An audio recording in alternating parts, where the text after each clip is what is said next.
자, 어제 그 네이버 디스커버리 시작하고 하다가 끝났죠. 그래서 IP 버전 6에 가게 되면은 이 네이버 디스커버리라는 이름으로 여러 그 IP 버전 4에서 했던 일들이 이제 뭉쳐지게 되는데요. 그래서 ND라고 이렇게 우리가 약해서 부르는 네이버 디스커버리는 크게 그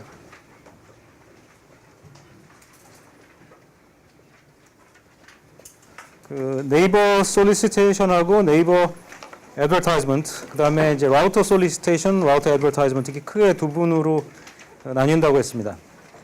그래서 NSNA가 이게 전에 우리가 ARP라고 불렀던 그 기능을 대신하고 있고요.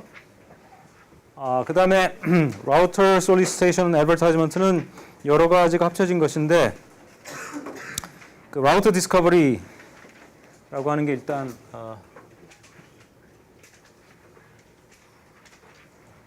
이 라우터 디스커버링 현재는 DHCP에서 하고 있습니다. DHCP를 사용해서 내가 연결해야 할 나의 라우터가 누구냐를 이제 알아내고 있는 것이 현재이고요. 근데 이것이 이제 IP 버전 6로 가게 되면은 RSRA로 옮겨가는 겁니다. 그 다음에 모바일 IP 에이전트 디스커버리라고 하는데 모바일 IP 에이전트 디스커버리라고 하는데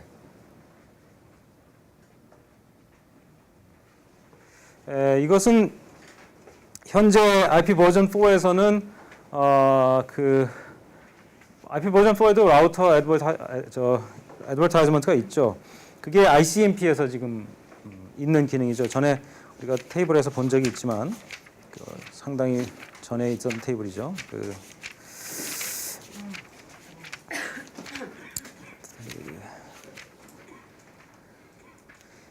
우리가 356페이지에서 그 테이블 8-1을 본 적 있잖아요. 그 테이블 8-1에 보면 9번하고 10번이 라우터 애드버타이즈먼트하고 라우터 솔리시테이션 이렇게 되어 있습니다.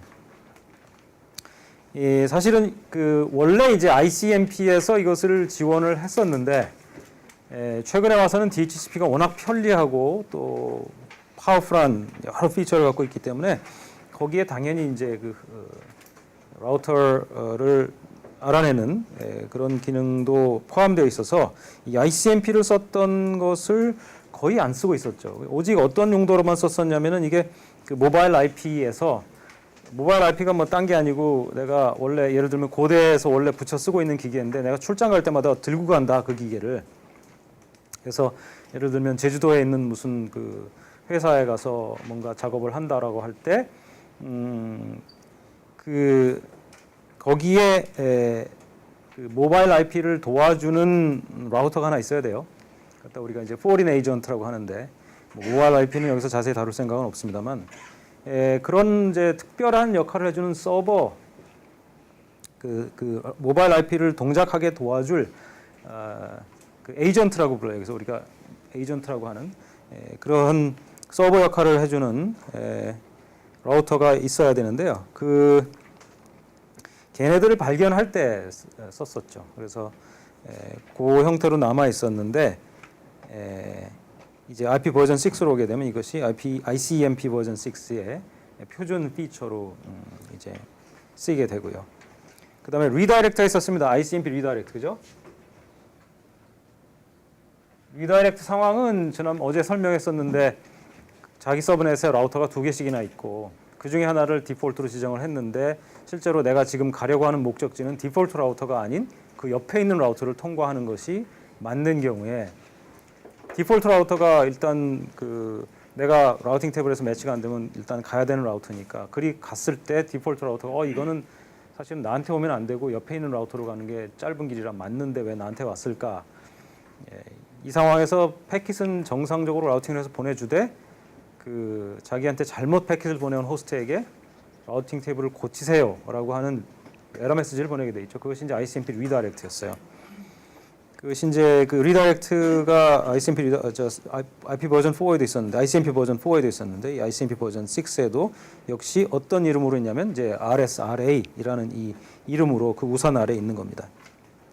그다음에 그 외에도 오토 컨피그레이션을 위해서 있다 이렇게 돼 있습니다. 그다음에 이제 이렇게 두 종류가 있다는 걸 아시면 되겠고요. 그다음에 그 아래 바로 아래 패러그래프 보면 ND messages are ICMP version 6 messages sent using an IPv6 hop limit field value 255 이렇게 돼 있어요. 그래서 ND 메시지가 이제 딴 게 아니고요. 역할은 이제 ND입니다. 이게 그 기능을 말하는 거죠. ND는 이건 이제 기능이죠. 실제로 프로토콜 이 기능을 구현하기 위해서 쓰는 프로토콜은 ICMP 버전 6인데요. 이럴 때 이 ICMP 버전 6는 당연히 어디에 담겨갈까요? 저 메시지는 어떤 프로토콜에 실려가게 돼 있을까요? IP 버전 6죠. 그죠? IP에 실려갈 텐데 이걸 실은 IPv6의 홉 리밋. 전에 우리가 IP 버전 4에서는 홉 리밋이란 필드가 뭐로 불렸었어요? TTL로 불렸었죠. 타임이란 말이 들어갔었는데 실상은 정말로 타임이라는 개념을 가지고 설계된 거예요. 그런데 더 이상은 시간이라는 개념이 조금 부적절해졌죠. 왜냐하면 라우터에서 1초 이상 소모하는 일은 없기 때문에 패킷 하나 붙들고. 그래서 홉 개념으로 바뀌는 것이 더 적절한데 그래서 이제 버전 6 오게 되면서 홉 리밋이라고 불리게 되는데 이때 홉 리밋이 얼마로 세트가 되냐면 255로 세트가 된단 말이죠. 255는 여러분이 알다시피 홉 리밋의 맥시멈 밸류인데요. 이 홉 리밋이 255가 되는 이유는 이 네이버 디스커버리는 정말로 네이버 디스커버리예요. 무슨 말이냐면 먼 데 있는 애를 상대로 하는 게 아니라 이 말입니다. 다시 말하면 자기 서브넷 위에 있는 한홉 건너에 있는 같은 동네 사는 애들하고 얘기하는 거예요. 그래서 네이버 디스커버리예요. 먼 데 있는 애를 발견하는 게 아니고 자기 네이버, 이웃을 발견하는 거란 말이에요. 그게 라우터가 됐건 라우터가 아닌 다른 호스트가 됐건 이제 두 번째 케이스가 이 NSNA를 사용하는 것이고요. 라우터를 발견하는 건 이제 RSRA인데 이때 홉 리밋이 255가 되는 이유가 뭐냐면 누가 장난칠까 봐 그러는 거예요. 이게 지금 이 네이버 디스커버리라는 이 기능은 어떤 호스트가 주위에 라우터든지 혹은 주위에 같은 서브넷에 있는 동료 호스트든지 간에 관계를 맺고 패킷을 교환하기 위해서 기본적으로 필요한 그 네트워크 구성 기능이거든요. 근데 여기서 누가 와서 장난을 치게 되면 네트워크가 구성이 안 되고 이상한 일이 생기게 돼 있어요. 그래서 그럼 누가 장난을 칠까? 우리 네이버 아닌 애가 장난을 칠 거란 말이죠. 다시 말하면 우리 서브넷에 없는 애. 자, 그런 애가 장난치는 패킷을 나한테 보내오면 이제 멀리서 오니까 몇 홉을 거쳐왔을 거 아니에요. 최소한 한 홉 이상 거쳐올 거 아닙니까? 그렇죠? 바깥에서 오면 뭔 소리인지 이해가 안 가요? 지금 나는 누구한테 여기 저 뭐 이런 호스트 뭐 N이라고 표시되는 어떤 호스트들이 있고요. 그다음에 이제 뭐 R이라고 표시되는 우리 동네 라우터가 있고 그 바깥에 이제 네트워크 있는 거고 네이버 디스커버리 ND라고 하는 기능은 여기서 일어나는 모든 일이에요. 요 우리 동네에서 일어나는 얘와 얘 사이에 얘와 얘 사이에 이렇게 즉 노드와 호스트와 라우터 호스트와 호스트 이런 사이에서 일어나는 일이거든요. 근데 누군가 멀리에서 장난을 치려고 이 네이버 디스커버리에 해당하는 메시지, 즉 NS나 NA, RS나 RA의 메시지를 잘못 보내오게 되면은 이상한 의도로 보내오게 되면 최소한 이 라우터 하나를 거쳐야 되는 거예요. 그렇죠? 우리 동네에 들어오려면. 그러면서 뭐가 일어나요? 홉 리밋의 값이 하나 감소하겠죠. TTL 값이 하나 감소하는 똑같은 거예요. 라우터를 거치면서 감소될 겁니다. 그러니까 여기에 도착해서 네이버 디스커버링 패킷이 이렇게 들어오는데 보니까 홉 리밋이 255보다 작다고 하는 것은 이 패킷이 일단은 어디서 왔다는 거예요? 이 라우터 건너에 있는 어디선가 왔다는 거죠. 우리 네이버가 아니라는 거예요. 그 패킷의 출처가. 그런 건 어떻게 해요? 무시해버려야 돼요. 왜냐하면 이 네이버 디스커버리는 우리끼리 하는 이야기죠. 다시 말하면 패킷이 딱 떴을 때 보면 홉 리밋이 255가 돼 있는 애들 그런 패킷을 가지고 하는 얘기거든요. 그러니까 만약 255가 아니고 그보다 더 작은 값이라면 멀리서 왔고 네이버 디스커버리랑은 아무 상관없는 애인 거예요. 그래서 무시를 해야 되는 거죠. 그래서 255라는 값을 가진 패킷들만 실제로 고려한다는 겁니다.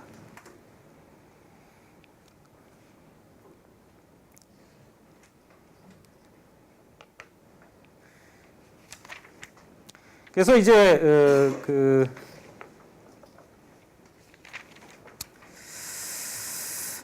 8.5.1이 이제 RSRA에 관한 그런 그 섹션입니다. 요 후자 RSRA. 그다음에 그 다음 섹션 8.5.2가 NSNA에 관한 세션이죠. 그래서 RSRA는 어떻게 동작하느냐면 뭐 자세한 이야기는 하지 않겠어요. 사실은 IP 버전 6는 아직까지 우리 현실은 아니고 이제 우리의 현실이 될 것 같아서 우리가 미리 공부하는 거니까요. RSRA에서는 일단 라우터 애드버타이즈먼트는 어떻게 되냐면 라우터가 주기적으로 자기가 거기 있다는 사실을 계속 뭐 누가 요청하지 않아도 주기적으로 패킷을 보내서 자기의 존재를 알리게 되어 있어요.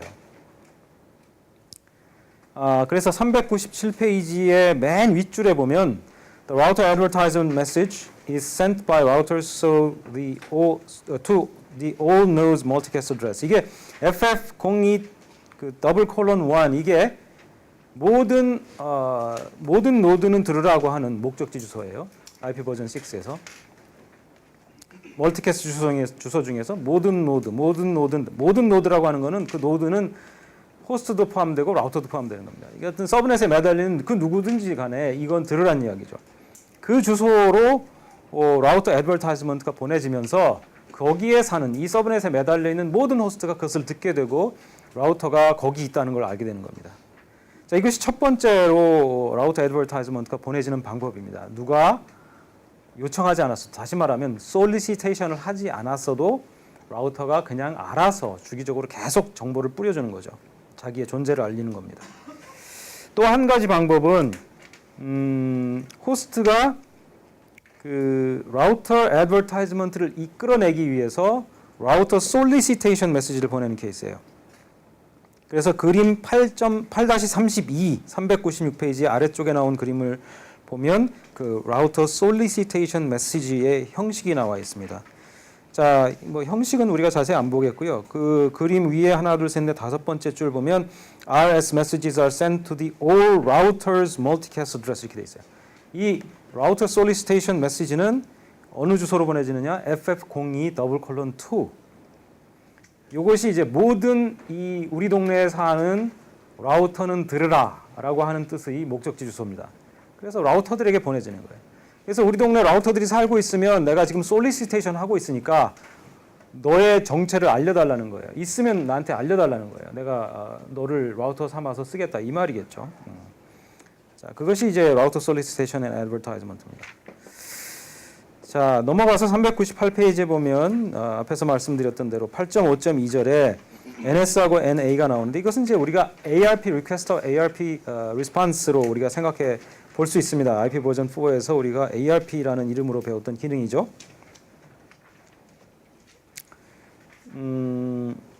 그래서 이것은 이제 그 라우터의 경우와는 달리 라우터는 자기가 있음을 계속 알려줘야 되는 역할이 있기 때문에 주기적으로 보냅니다만은 네이버 애드버타이즈먼트 같은 경우에는 주기적으로 내가 보내지 않고 오직 솔리시테이션 받았을 때만 마치 어떤 경우가 같냐면 ARP 리퀘스트를 받았을 때만 내가 ARP 리스폰스를 내보내는 것과 같이 그 누가 요청하지도 않았는데 내가 ARP 리스폰스를 계속 내보내는 건 웃기지 않습니까? 그죠? 그래서 그렇지 않고요. 그냥 NS를 받았을 때만 NA를 내보내게 되어 있습니다. 그런데 그 이외의 경우에 NA가 나가는 경우가 언제냐면 399페이지 두 번째 패러그래프의 세 번째 줄 정도에 나오는 내용인데요. 399페이지 두 번째 패러그래프의 세 번째 줄. It is either sent as a response to an NS message or sent asynchronously when a node's IPv6 address changes. 이게 재밌는 부분인데요. 자, 그래서 첫 번째 케이스는 제가 말씀드렸어요. NS가 날아오면 해당자가 NA, 다시 말하면 이제 그 질문에 대한 대답을 보내는 거죠. ARP 리퀘스트 받은 친구가 ARP 리스폰스 보내는 건 똑같아요. 그런데 두 번째 부분, 이 NA가 나갈 수 있는 두 번째 케이스가 재미있는 케이스인데 when a node's IPv6 address changes, 자기의 IPv6 어드레스가 체인지할 때, IP 버전 6 주소가 바뀔 때 자발적으로 내보낸다는 겁니다. 자발적으로 내보낸다는 거예요. 누가 묻지 않았어도. 근데 재밌는 것은 뭐냐면 IP 버전 4에서는 그러한 식의 누가 묻지 않았어도 자발적으로 내보내는 것을 우리가 gratuitous ARP라고 했고 그것은 response가 아니라 request였습니다. 형식이 질문의 형식이었어요. 혹시 내 이름 가진 친구 여기 또 있나? 라고 물어보는 거였어요. 그런데 여기서는 어떻게 해야 되는 거죠? 리퀘스트가 아니고 일종의 리스폰스인 겁니다. 무슨 말이냐면 애드버타이즈먼트로 나가요. 그래서 그게 좀 달라졌어요.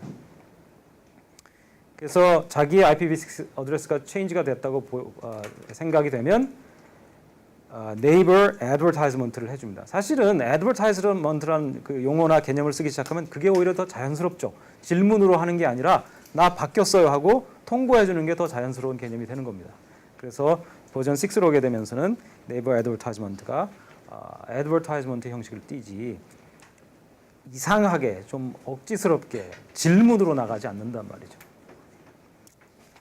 그 정도만 알면 될 것 같습니다. 그래서 그 정도 내용을 이해하시면 되고, 다만 8.5.2절에 보면 그 네이버 솔리시테이션, 다시 말하면 ARP 리퀘스트라고 불렸던 것을 여기서 할 때 사용하는 주소가 좀 특별합니다. 그 사용하는 주소가 뭐냐면 그 8.5.2절에 하나, 둘, 셋, 넷, 다섯, 여섯 번째 줄에 나오는데요.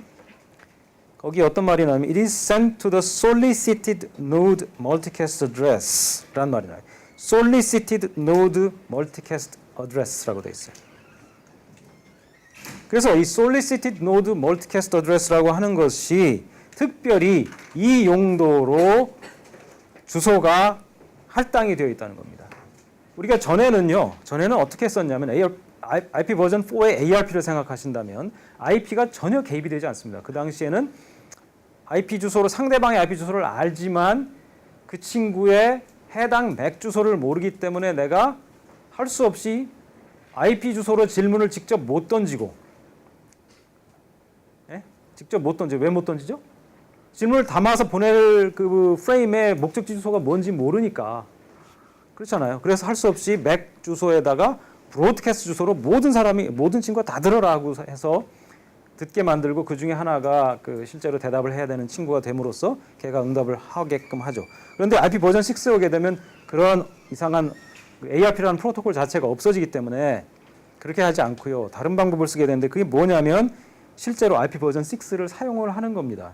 근데 어떻게 사용을 하는 거냐면 이를테면 ARP에 해당하는 그 용도를 위해서 IP 버전 6 주소가 따로 특별히 만들어져 있는데 그것이 바로 solicited node multicast address예요.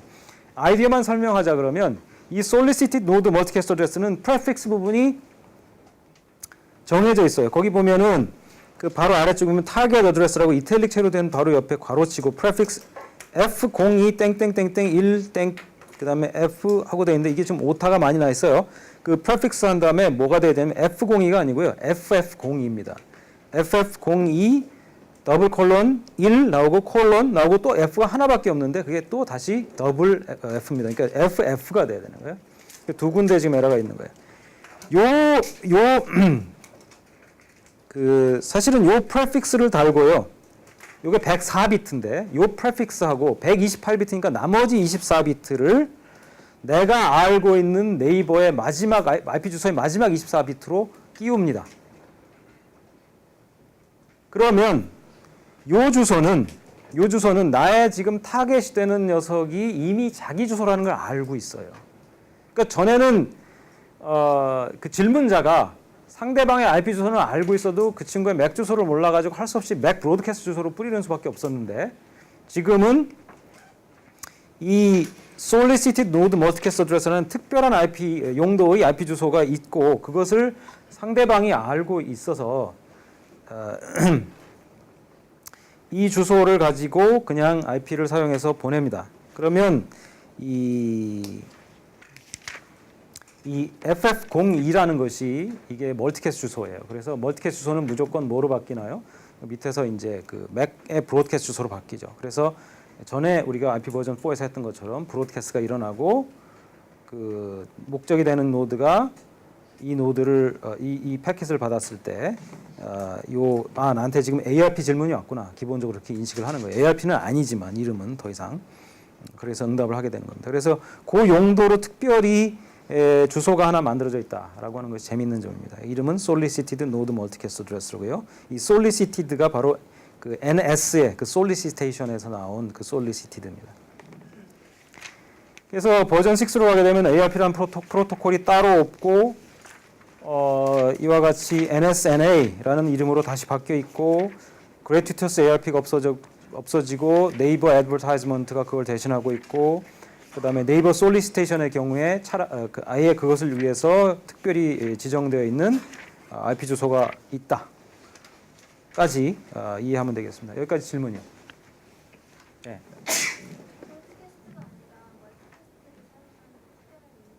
IP 버전 6에는 브로드캐스트라는 개념이 없어요. 그러니까 다 멀티캐스트라고 부릅니다. 네. 차이는 없어요. 그러니까 왜냐하면 브로드캐스트가 원래 멀티캐스트의 특별 케이스죠. 그러니까 다수가 받는 건데 모든 다수가 받아야 되는 특별한 케이스를 우리가 브로드캐스트라고 부르는 거죠. 예. 예.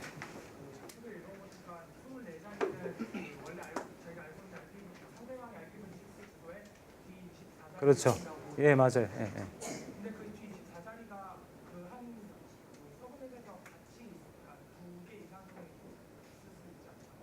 맞아요. 2개 이상 있을 수 있죠. 있을 수 있죠. 예.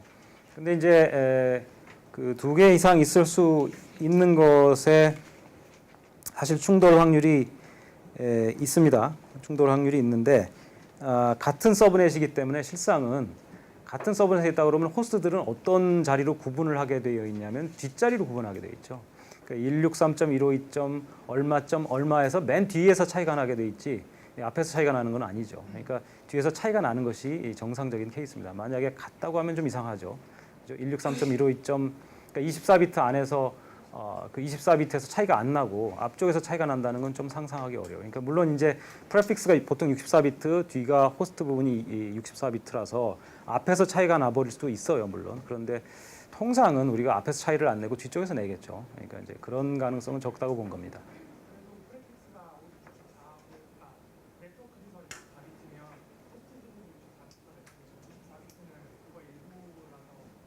그렇죠. 예, 예. 그러니까 뭐 제가 말씀드렸다시피 그런 가능성이 전혀 없는 것은 아니지만 일반적인 관행으로 봤을 때 그렇게 앞쪽 64비트에서 64비트의 앞쪽 부분에서 차이를 내는 일은 적을 것이다. 대부분 다 우리가 IP 버전 4에서도 그러잖아요. 그죠?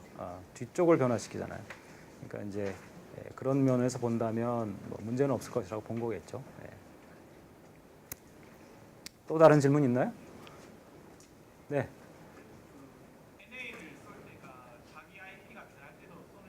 네. 네. 혹시 쌌을 때 그 자신이 변환 IP랑 이미 갖고 있는 IP가 충돌할 경우 뭔가 다른 차이가 있나요? 내가 변했다라고 하는데 딴 친구가 그걸 이미 쓰고 있다거나.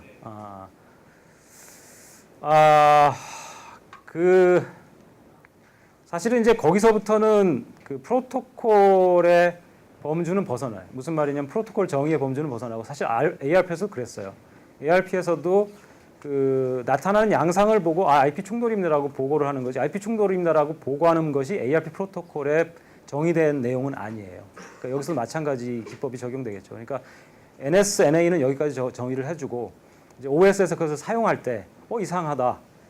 이걸 애드버타이즈 하는 놈이 둘이나 있다라고 했을 때 이제 그걸 디텍트 해갖고 충돌이니 뭐니 리포트할 수 있겠지만 그것은 이 프로토콜에서 할 일은 아니고요. 네. 또 다른 질문. 없어요? 네, 좋습니다. 그러면 사실은 여기까지가 ICMP 다예요. 그 뒤는 저는 하지 않겠습니다. 왜냐하면 뭐 IP 버전 6 얘기가 쭉 많고요. 네. 그래서 오늘 짚어준 주요 내용만 기억하고 있다면 될 것 같습니다. 자, 우리가 그럼 그 다음 장 9장으로 넘어갈 텐데요. 9장은 브로드캐스팅, 그 다음에 멀티캐스팅 얘기입니다. 이 브로드캐스팅, 멀티캐스팅은 사실은 이제 우리가 보통 이제 글로벌 인터넷, 그러니까 뭐 미국에 있는 웹사이트를 액세스한다든가 아니면 뭐 다른 나라에서 우리나라 웹사이트를 찾아 들어온다든가 하는 식의 글로벌한 액티비티하고는 조금 거리가 먼 겁니다. 그러니까 원래 그런 뭐 제한점을 두고 디자인된 것은 아니지만 쓰다 보니 인터넷이라고 하는 것이 여러 네트워크의 구성 네트워크들의 루스한 연합체에 불과하기 때문에 그중 한 네트워크라도 기능을 구현하지 않으면 필요한 기능을 구현하지 않으면 엔드 투 엔드로 서비스가 안 되는 것들이 많아요.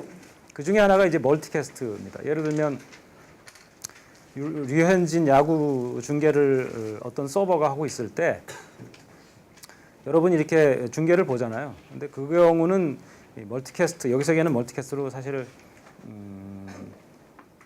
일반적으로는 이게 보지 않고요. 예, 그러니까 한 명 한 명 다 유니캐스트로 다 서비스해 주는 거예요. 그러니까 서버가 엄청나게 막강해야 되겠죠.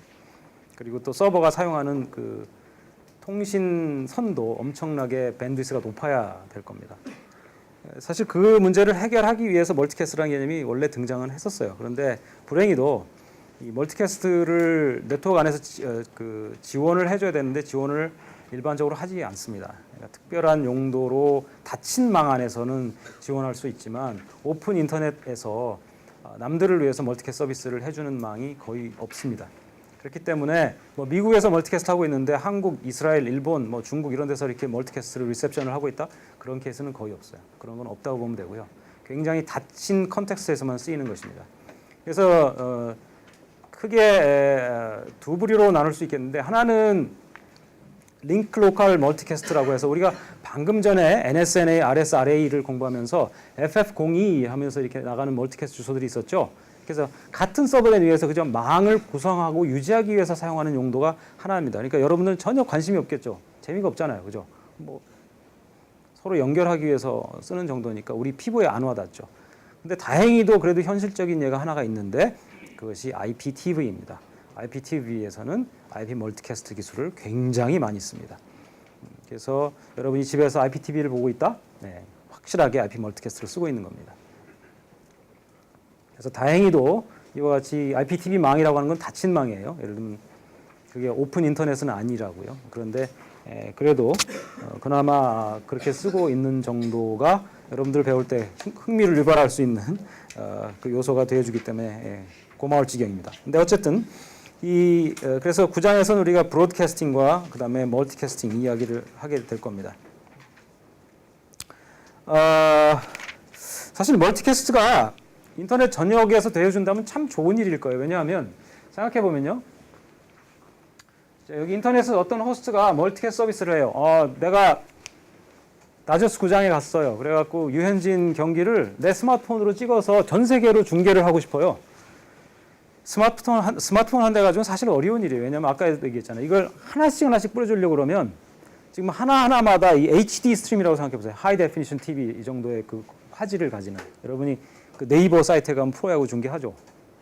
그거 깔아서 보면 아주 깨끗하거든요. TV만큼 깨끗한 화질로 중계해 주는데 뭐 그 정도로 해주려고 그러면 엄청난 양의 그 프로세싱 파워와 그 다음에 그걸 뿌려줄 수 있는 그 대역폭이 필요하거든요. 스마트폰에는 그런 둘 다 없어요. 그러니까 가능하지가 않죠. 그런데 그렇게 하지 않고 정말로 얘는 딱 하나만 중계해요. 그러니까 뭐 한 사람한테 보내듯이 깨끗한 영상 통화가 가능하잖아요. 그죠? 1대1로는. 그러니까 그 정도로만 해줘서 보내주면 네트워크가 복사기 역할을 해줘서 여기 이렇게 여러 그 수신을 원하는 친구들인데 이 친구들한테 이렇게 뿌려줄 수 있다면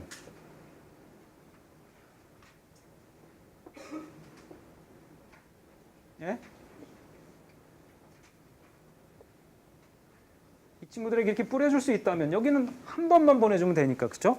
이 복사기 역할을 네트워크 라우터들이 해줄 수만 있다면 이게 원래 우리가 멀티캐스트를 디자인할 때 꿈꿨던 그 비전이에요. 그런데 이거 안 된단 말이죠 지금. 여기서 협조 안 합니다. 이 중간에서. 이런 식의 협조 안 해줘요. 이거는 기술적인 이유는 아니에요. 기술은 이미 뭐 수년 전에 완성된 기술이고요. 기술을 채택하지 않는 것뿐이에요. 왜? 비즈니스 모델이 안 나와요. 비즈니스 모델이 잘 안 나온다고. 그리고 또 자기가 그런 비즈니스를 제공한다고 할지라도 이 네트워크가 사실은 안쪽이 그냥 루스한 어떤 연합체들에 불과해 이렇게. 그렇기 때문에 예를 들어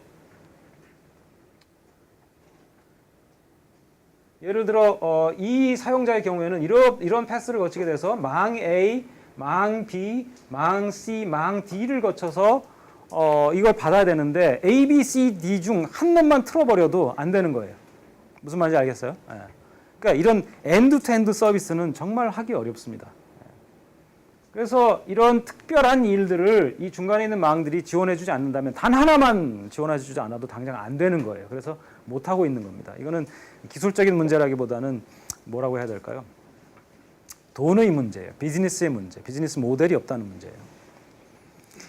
자, 어쨌든 의도는 저렇고요. 실제로 이 망이 이렇게 여러 인터넷처럼 이렇게 여러 망들의 루스한 연합체가 아니라 타이트하게 그냥 우리는 KT IPTV 망이다. 그러면 이 라우터들이 정확하게 저 복사기 역할을 해주도록 설계가 돌아주고 있어서 얼마든지 여러 가입자들에게 이 소스 이른바 이걸 갖다가 이 헤드라고 하는데 이 헤드 노드에서 다시 말하면 이 컨텐츠를 넣어주는 쪽에서 아주 힘 안 들이고 그냥 한 스트림만 딱 넣어줘도 중간에 라우터들이 착착착 복사해주기 때문에 얼마든지 받아보는 사람의 숫자가 많아도 로드가 크지 않은 거죠. 소스 쪽에는. 예.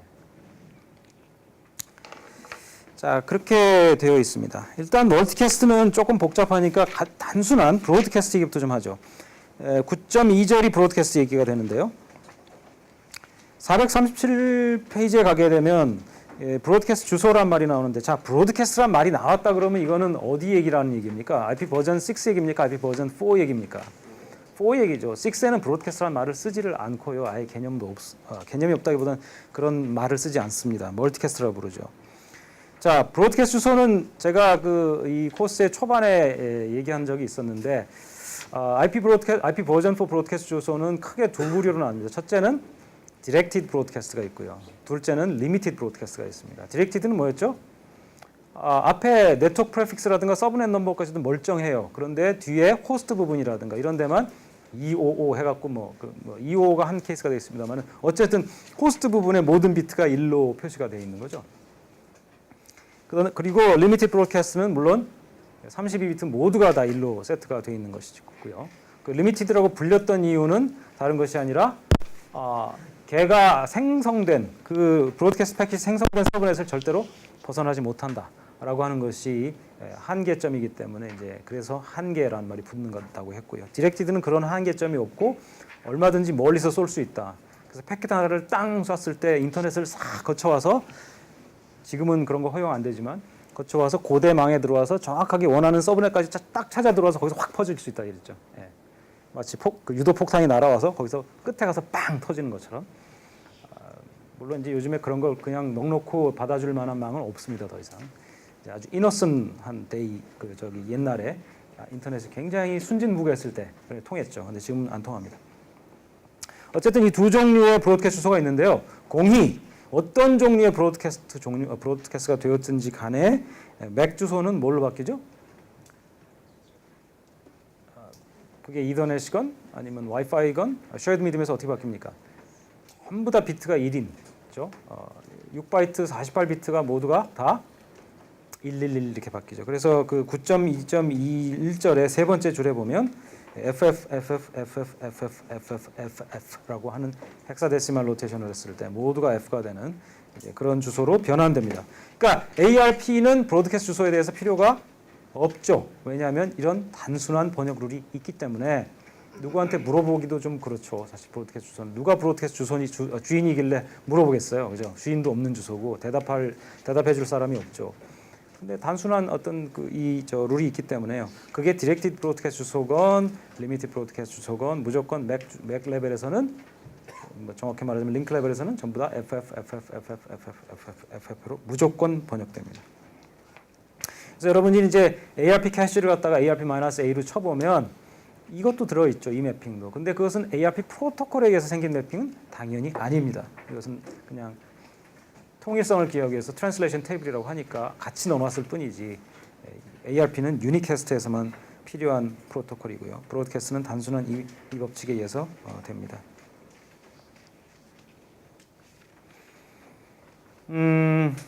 그래서 모든 종류의 브로드캐스트 주소가 이와 같은 FFFFFF로 바뀐다라고 하는 그 이해를 조금 약간 꼬인 데서도 여러분들의 그 이해를 제대로 했나를 테스트하기 위해서 437페이지 맨 마지막 패러그래프에 보면 이런 말이 나오죠. Here the address 10.0.0.127. 야, 이게 10.0.0.127이라고 되는데 이게 그 서브넷 마스크를 보게 되면은 그 위에 이제 리눅스 시스템에서 본 건데 if configure를 했을 때 이더넷 0 어떤 이더넷 카드에 들어가 있는 정보를 뽑아본 건데 거기 두 번째 줄에 보면은 오른쪽에 마스크하고 땡땡 치고 255.255.255.128 이렇게 돼 있어요. 이건 무슨 말이에요? 호스트 부분이 몇 비트라는 거예요? 예, 7비트라는 거죠. 128까지 지금 그 서브넷 마스크에 나타나 있기 때문에 128에 해당하는 맨 왼쪽 비트가 서브넷 정보를 갖고 있다는 뜻은 그 뒤쪽부터가 호스트 부분이라는 이야기고 호스트 부분의 정보는 7비트입니다. 따라서 오른쪽의 7비트 모두가 1로 세트가 되면 그것은 당연 브로드캐스트 주소가 됩니다. 그렇기 때문에 맨 마지막 패러그래프의 첫 번째 줄에 10.0.0.127이 브로드캐스트가 주소가 되는 거죠. 자, 이 브로드캐스트 주소는 당연 뭘로 번역되겠어요? 예? 맥 주소로 뭐로 번역되겠어요? 너무 당연해서 대답 안 하고 있는 거죠? 예, FFFFFFFFF가 되겠습니다.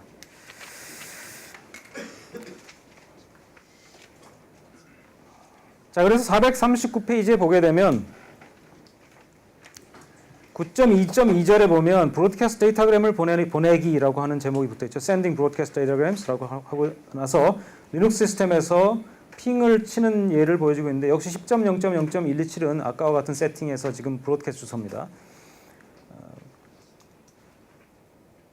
그래서 이 경우에 리눅스에서는 그래도 브로드캐스트 주소인지를 알아듣고요.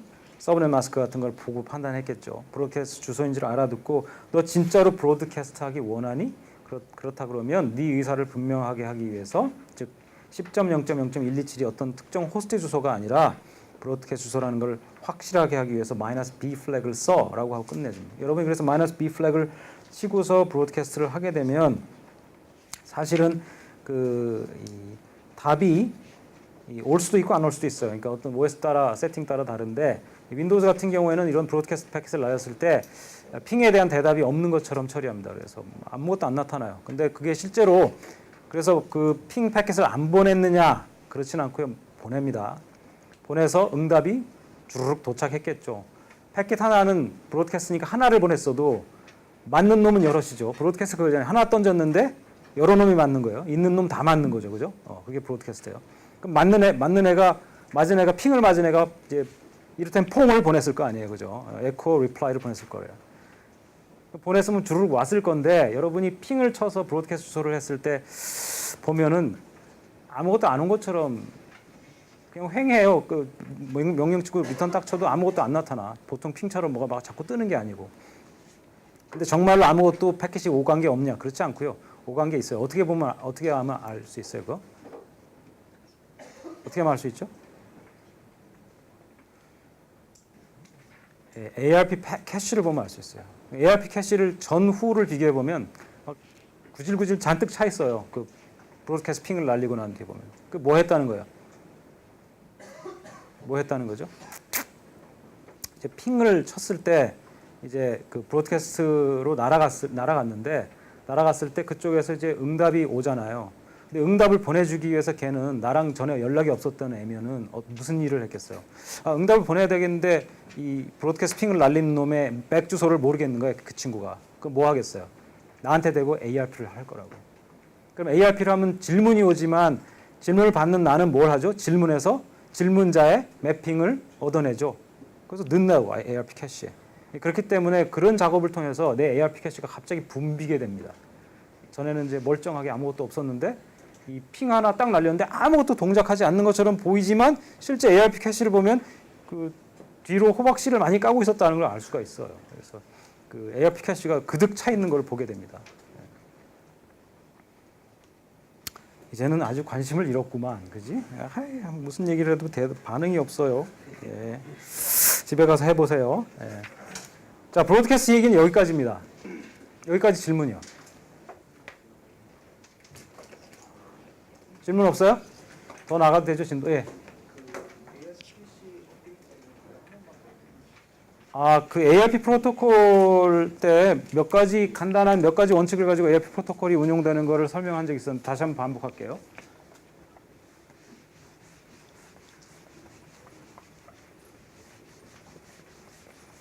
자, 첫 번째 원칙이 되게 간단해요. 뭐죠? 질문 받으면 대답해라.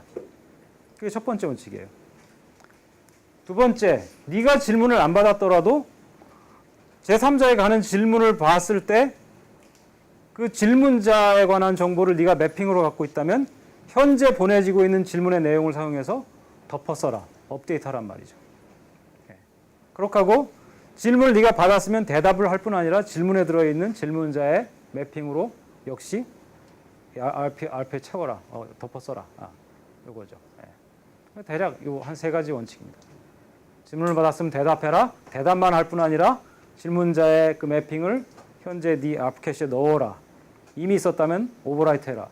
그다음에 네가 질문을 받은 친구가 아니라고 하더라도 질문에서 네가 이미 매핑 안에 가지고 있는 주소에 해당하는 녀석이 질문을 했다면 그 질문자의 현재 정보로 오버라이트 해라 이거죠. 좋아요. 예전 거라도 얼마든지 질문하셔도 됩니다. 자, 또 다른 질문이요. 예.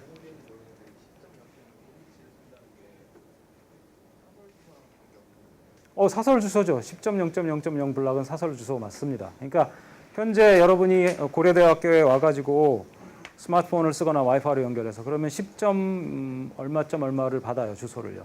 와이파이 쓰게 되면. 예, 사설 주소죠. 예. 근데 이건 사설 주소랑은 별로 그렇게 상관 있는 이야기는 아니에요. 사설 주소건 퍼블릭 주소건 간에 이게 브로드캐스트 주소라는 게 중요한 거예요. 사설 주소를 쓰고 있는데 서브넷 마스크가 25비트였고 7비트가 호스트 주소로 쓰이고 있다. 이것이 지금 중요한 내용이지 그 주소가 사설 주소였다라고 하는 것은 중요한 내용이 아닙니다.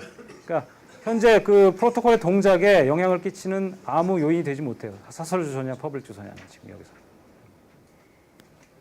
예.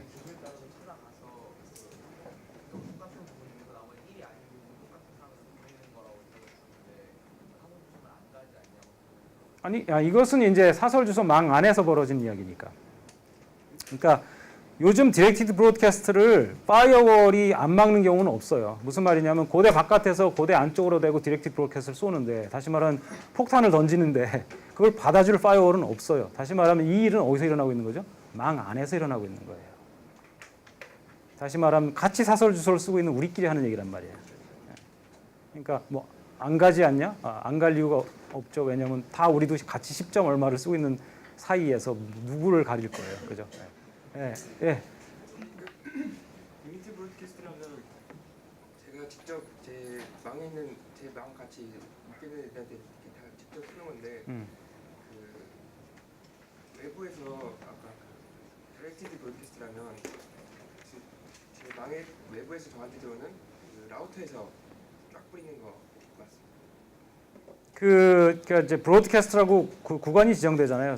모든 서브넷의 모든 호스트라고 할 수도 있고 그냥 어떤 서브넷 특정 서브넷의 모든 호스트라고 되어 있을 수 있는데, 모든 서브넷에라고 하면은 그 서브넷이 갈라지는 분기점에서 다 같이 복사돼서 나갈 거고, 그다음에 마지막에 모든 호스트에게라고 하면 그 호스트들이 매달린 서브넷에서 뿌려지겠는데, 사실은 그렇다고 해서 이게 뭐 여러 개의 카피가 만들어지는 건 아니죠. 패킷 하나를 그 구리선 위에 띄우는 겁니다. 뭐 구리선이건 공중이건 띄우는데 다 읽어드려야 하는 의무가 있죠. 예를 들어 MBC 방송을 할 때 방송국에서 한 스트림을 쏘지 여기 100만 명 시청한다고 100만 번 쏘지 않거든요. 딱 한 번 쏩니다만은 100만 명이 그걸 건져가는 거죠. 받아들이는 거죠. 그와 같은 원리인 겁니다. 제가 제 망 안에서 제가 그 디렉티드 브로드캐스트를 달리면 제가 서브넷은 다 직접 하는 거 아니에요? 그 경우는 같은 서브넷을 향해 뭐 목적으로 삼았다면 리미티드 브로드캐스트나 똑같은 효과가 나는 거죠. 제가 직접 한 것처럼. 뭐 그렇죠. 예, 그거 뭐 어차피 똑같이 번역되는 FFFFF니까. 성이 라이트한테 갔다가 그런. 그럴 필요가 없죠. 당연히 그럴 필요가 없죠. 예. 예.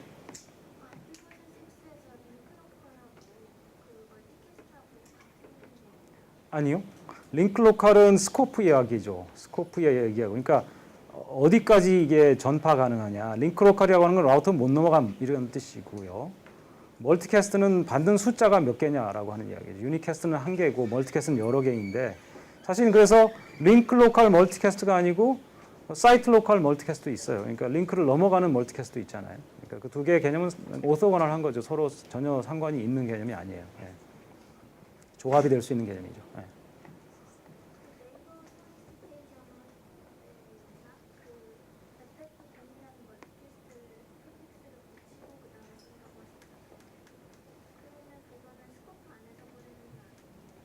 FF02는 이제 링크 로컬 멀티캐스트니까, 링크 로컬 멀티캐스트고 뒷자리가 이제 내가 원하는 IP 주소의 끝 부분이니까, 그 경우에 이점은 뭐냐면 이제 그 다른 노드들은 그 부분만 봐도 자기가 아니라는 걸 알 수 있어서 좀 덜 귀찮게 한다는 그런 장점이 있어요. 전에는 뭐 그런 구체적인 정보가 없이 다 FFFF로 다 브로드캐스트니까 다 긁어 올려서 ARP까지 가서 ARP가 봐야 되는 거예요. 근데 여기서는 그 솔리시티 그 용도의 주소는 뒷자리가 이미 차이가 나죠. 자기 게 아니라는 걸 바로 알 수가 있어요. 링크 레이어에서. 그러니까 ARP가 있지는 않지만 ICMP까지 올라올 필요가 없는 겁니다. 그러니까 일이 쓸데없는 일이 딴 친구들을 괴롭히는 그 일이 많이 줄어드는 거죠. 전에는 FF면 다 받으라는 이야기고요. 그리고 ARP 프로토콜까지 올라가서 처리가 됐었어야 돼요. 아, 이거 그제서야 내 게 아니구나 하는 걸 알 수가 있는데 여기서는 뒷자리에 맥 주소가 이미 다르기 때문에 맥을 통과해서 위로 갈 일이 없는 거예요. 그러면 바더되지 않을 친구들은 그냥 패킷을 못 받게 되죠. ICMP까지 안 올라오니까. 해당자만 받게 돼 있어요. ICMP까지. 미안한데 제가 지금 7분 후에 나가야 될 것 같아서 지금 진도를 좀 나갈게요. 질문을 여기까지 받고요. 자, 다음에 441페이지가 멀티캐스팅 얘기입니다. 이제 브로드캐스트 얘기는 여기까지니까 뭐 크게 뭐 어려운 건 없다고 보여지고 만약에 질문이 있다 그러면 다음 시간에 제가 받겠습니다. 자, 9.3 멀티캐스팅인데 멀티캐스팅은 브로드캐스트에 비해서 상당히 복잡합니다. 이것은 쉽게 이루어지는 일이 아니에요. 왜냐하면 멀티캐스트는 누가 받느냐라고 하는 아이덴티티가 이제 드러나요. 모두라고 하면 사실 쉬워요. 그런데 너희 중 누구만이라고 이렇게 제한을 하기 시작한다면 사실 그게 굉장히 쉽지 않은 어떤 일입니다. 제한한다는 것이. 442페이지에 가면 일단 용어가 2개 등장하는데 그 용어 2가지를 보고 가겠습니다. 그 두 번째 패러그래프 하나, 둘, 셋, 네 번째 줄에 보면 일단 무슨 용어가 등장하냐면 그 괄호치고 ASM이라는 게 보일 텐데요. Any Source Multicast라는 개념이 등장합니다. ASM.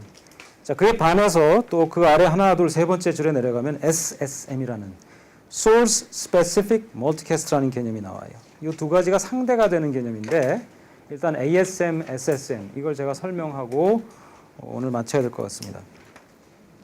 ASM하고 SSM이 어떤 차이가 있는 상대 개념이냐면 ASM이 원래 IP 멀티캐스트가 디자인된 필로소피예요. 무슨 말이냐면 목적지 주소가 중요하지 그 목적지 주소, 즉 그 그룹 주소 혹은 멀티캐스트 주소라고 불리는 그 목적지 주소로 누가 보냈냐는 중요하지 않았습니다. 예전에 이제 IP 멀티캐스트의 아키텍처상. 도대체 누가 이쪽에다 보내는 거냐는 중요하지 않단 말이죠. 그리고 그 목적지 주소라고 하는 그룹 주소가 실제로 그 내용을 대변하는 것이었어요. 예를 들면 여러분이 지금 IPTV를 보고 있잖아요. KT의 IPTV를 본다 그러면 여러분의 채널은 KBS, MBC, SBS, 또 뭐 있어요? 뭐 EBS 이런 채널은 각각 IP 멀티캐스트 주소 하나와 대응됩니다. 그러니까 24.0.0.0부터 시작이죠. 멀티캐스트 주소가. 그래서 239.25.25.25에서 끝납니다.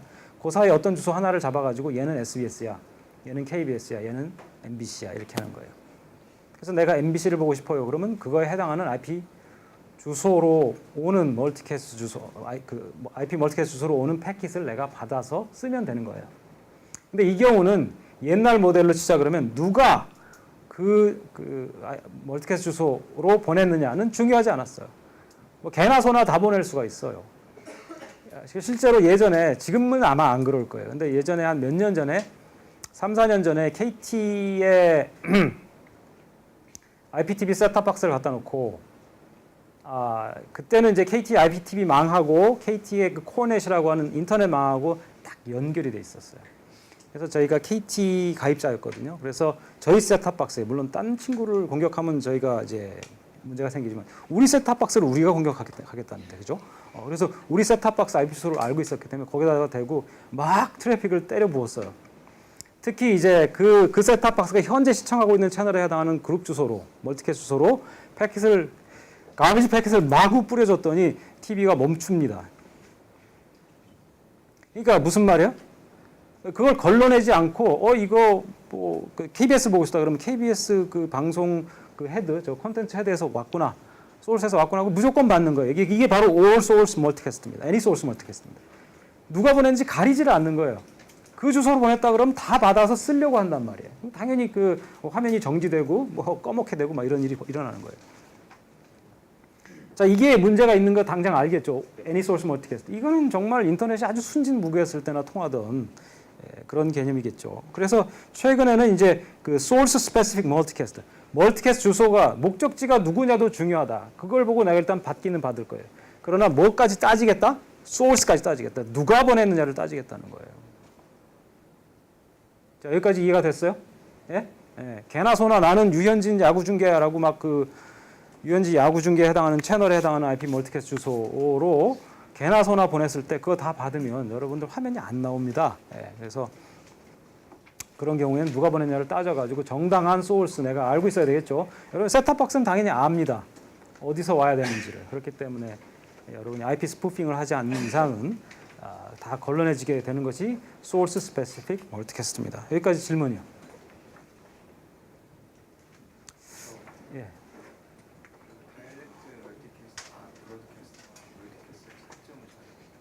디렉티드 브로드캐스트하고 멀티캐스트하고 디렉티드 브로드캐스트는 브로드캐스트예요. 멀티캐스트는 전체를 다 들으라고 하는 건 아예 스페셜 케이스에 불과하고요. 보통은 전체 중에 U 이렇게만 듣는 게 멀티캐스트예요. 디렉티드 브로드캐스트는 어쨌든 브로드캐스트예요. 내가 목적으로 한 거기 내가 어디를 디렉트 했는지 모르겠지만 그게 하나의 서브넷이 될 수 있고 모든 서브넷이 될 수 있지만 일단 거기 가면 다 들어야 되는 거예요. 근데 멀티캐스트는 그 중에서 몇만 듣는 거예요. 오케이? 예. 또 다른 질문이요. 제가 아무래도 설명을 너무 잘하고 있는 모양입니다. 질문이 없는 거 보니까. 없어요, 정말로? 예, 오늘 미안한데요. 제가 정말 급한 회의가 있어가지고 15분 좀 일찍 끝날게요. 오늘 여기까지 하겠습니다. 수고했습니다.